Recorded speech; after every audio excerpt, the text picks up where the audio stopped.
Pennsylvania Governor Josh Shapiro in Lancaster today to push for more funding for emergency responders in this year's state budget.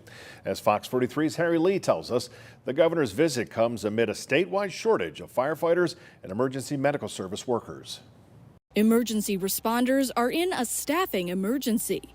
By 2018, Pennsylvania had 22,000 fewer volunteer firefighters than the early 2000s, and 6,000 fewer EMTs since 2012. At the same time, officials say calls for service have shot up. With rising costs, nearly flat revenues, and continued obligations that we need to fulfill, this equation gets more and more difficult with every passing year. Governor Josh Shapiro is hoping to combat the emergency responder shortage through his proposed budget, saying local governments shouldn't have to use their own funds to prop up emergency services. On Wednesday, he toured Lancaster Fire Department's newly renovated Station 3, where he pushed to invest $36 million in new equipment and training for firefighters and EMS, and more than $50 million in the state's 911 emergency communications system. Before we take away local tax dollars from a mayor, a county commissioner, etc., I think we should be adding to that pot. Shapiro says the allocation would be recurring in future budgets.